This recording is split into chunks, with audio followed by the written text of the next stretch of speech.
Surrendering Saul, Fated and Forbidden. Hearth Motel, Book 3. Written by Holley Trent. Narrated by Pyper Down. Chapter 1. Saul Ade threw back the bed covers and vaulted onto his feet in a flash. Pacing beside the bed, he rubbed the disconcerting chill from his naked arms.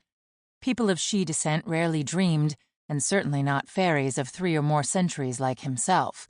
According to the digital clock on the nightstand, that cinematic horror epic had played out in his head for well over an hour, and he hadn't been able to rouse himself.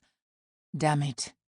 Still pacing, he rubbed his wrists against his hip bones, wishing for greater tactile stimulation, the rasp of pajama fabric perhaps, but he'd always slept nude.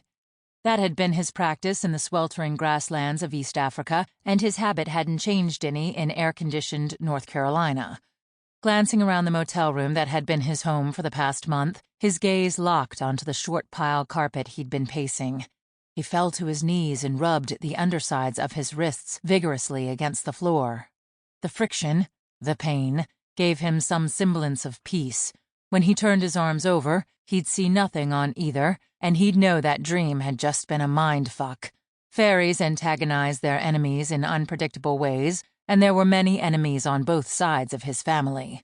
Some opponent would likely have great fun taunting a prince of the Serengeti's She faction in his sleep, knowing that would be the only way they could. Saul was no coward. He needed to do more than abuse his flesh against a motel room floor. He needed to get on his feet, turn on a lamp, and look to see if there was a mark. In the dream, the goddess Allendra had marked a tattoo into his flesh and sent him on a ridiculous quest. He was supposed to be a champion of the She and other beings with magic. He was supposed to be one of the emissaries who saved their power. To force them to take mates or else all races were made human? No bitch could possibly be that petty. He snaked his hands up into the shade of the lamp on the bedside table and depressed the switch. As light filled the corner of the room, he closed his eyes, rubbed his wrists against the edge of the table, and counted 10 easy breaths. He was a warrior, not a lover. He didn't keep women in his bed for longer than was strictly necessary to slake his urges because they were distractions. His priorities were crystal clear and always had been. For 500 years after reaching maturity, he'd been his mother's most fervent protector.